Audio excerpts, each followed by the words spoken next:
This is the Yankees Postcast, your instant game reaction for the New York Yankees. Part of the Locked On Podcast Network. Your team every day.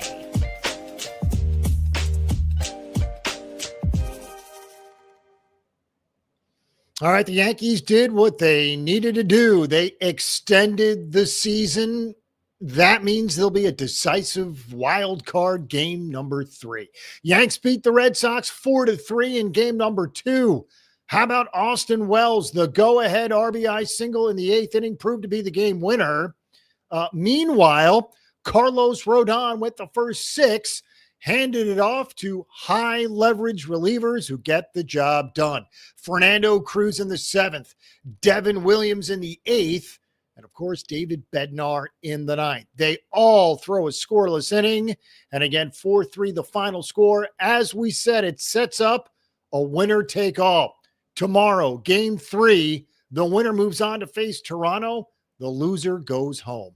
Hello, everybody. I'm Jay Berman. If you're a New Yorker, you might recognize my work. I've spent more than 2 decades in the biz, everything from TV to web to radio. Glad to have you aboard.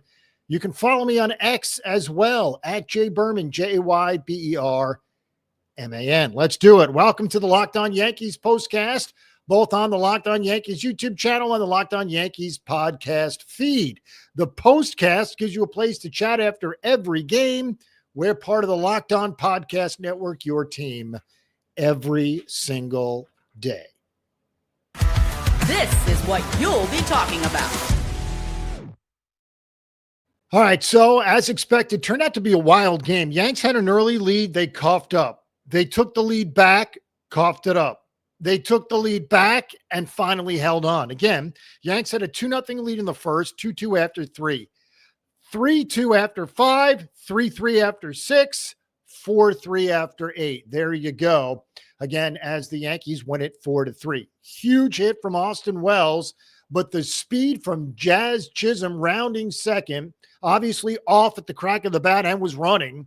So from first to home relatively quickly. And again, a great slide at home plate as well. The huge hit from Austin Wells. Remember, Wells had 2 hits on the night, so he's looked pretty good so far. Again, the Yanks are now 2-9 in their last 11 postseason games against the Red Sox. We told you the Yanks got off to a fast start. Ben Rice, the very first pitch he sees, and of course, as soon as he hits the home run, everyone's saying he should have played last night. Well, to be fair, that's sort of looking ahead and looking behind at the same time. Can't be done. So we'll put last night behind us and accept the fact that Ben Rice is good and will probably be in the lineup regardless of who the starting pitcher is moving forward. Now, Rice, another first inning home run for the Yankees. As we said, they set a major league record for 50 in the first inning this year. No team has ever hit 50 home runs in a first inning.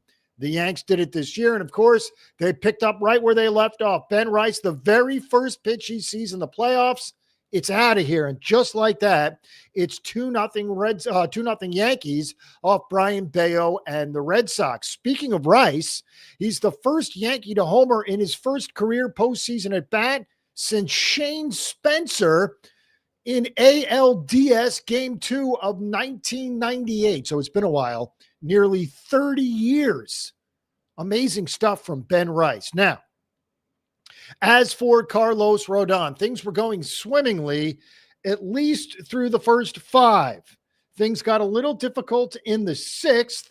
Rodon allowed his 3rd run. Now, Boone goes out to the mound in the 6th inning. You figure he's at least thinking about taking out Rodon. He gives him the old Booney pep talk.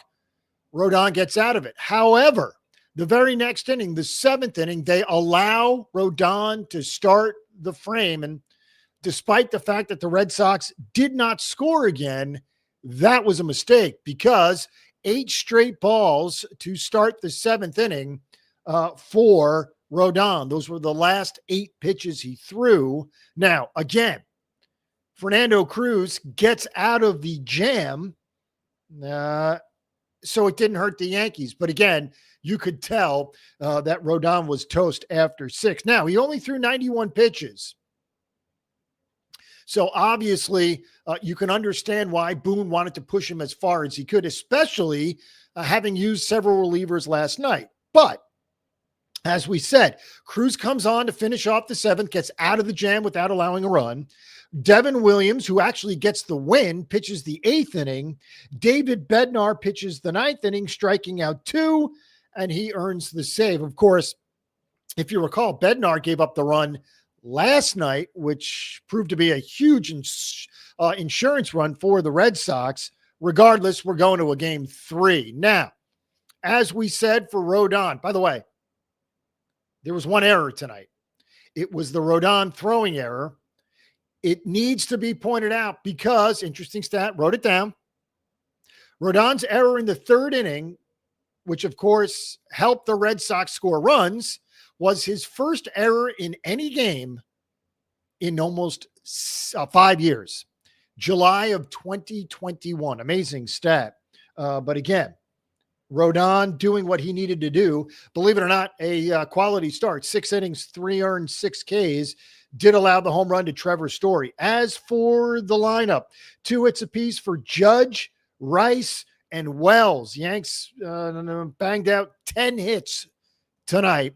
And again, they win it 4-3. As for Brian Bayo, you know how good he's been against the Yankees in the regular season. Really good. I was surprised he was yanked after 2 1/3 through just 28 pitches. Now, it turned out to work because Justin Wilson was into and out of trouble when they yanked Bayo. Wilson actually came in and got 5 outs, so kudos to him. Slayton gives up a run, and then obviously Whitlock, who was dead tired at the end. Perhaps Cora, who stuck with Crochet last night, rightfully so. Got to point out the good. Well, maybe he stuck with Garrett Whitlock just a little bit too long tonight.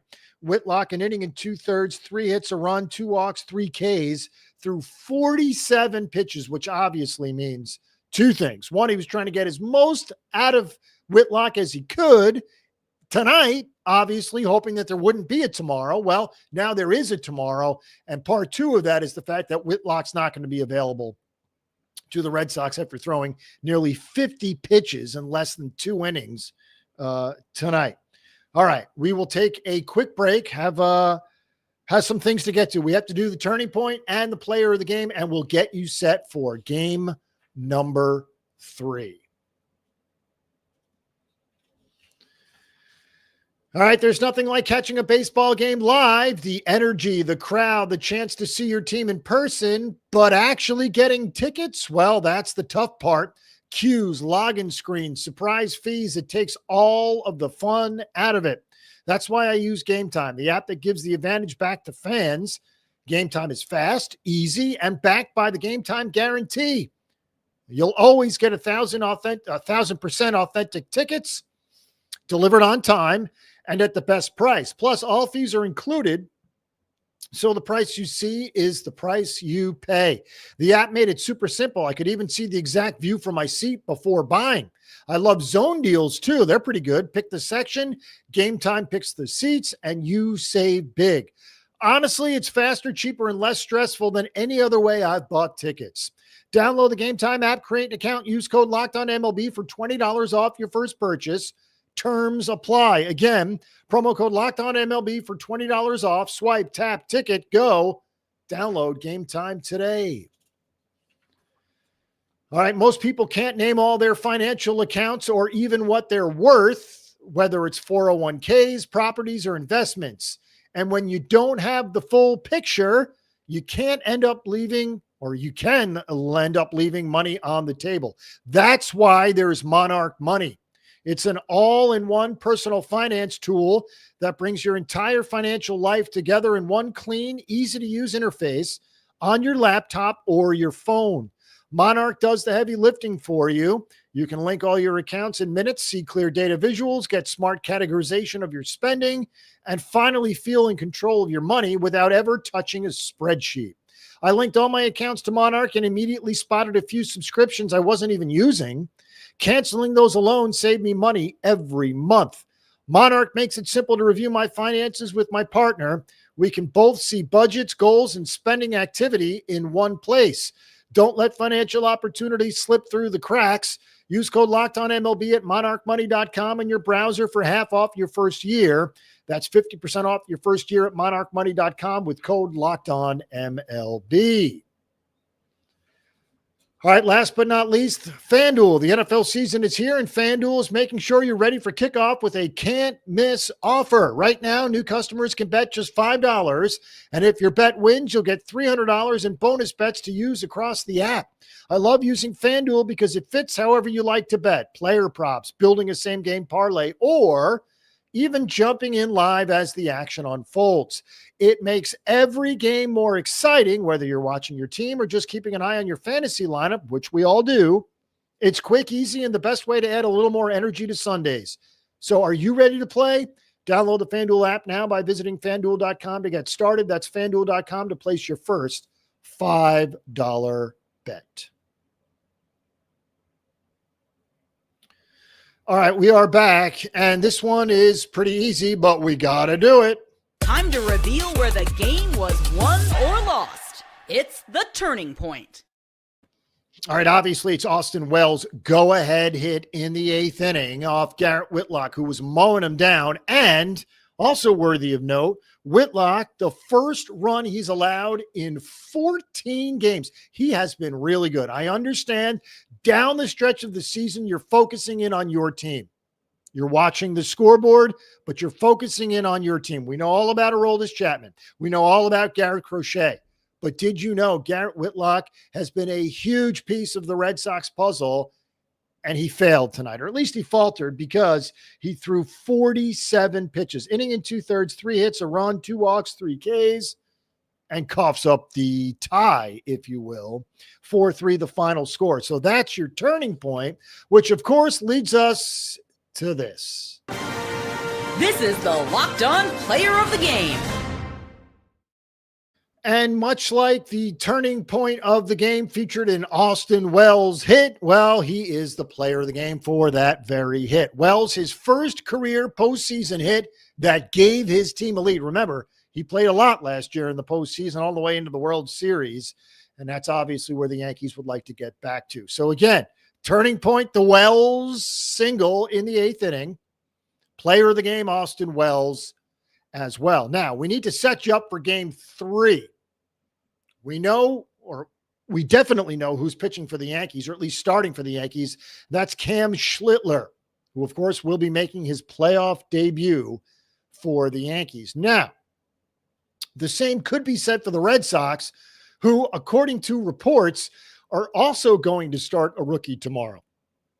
Connolly Early, the lefty, will at least start the game for the Red Sox. And remember, this is not your typical regular season game where you try and push your starter as long as you can. This is all hands on deck, just like we saw tonight when Bayo threw 28 pitches against the team he had owned, and he got the hook.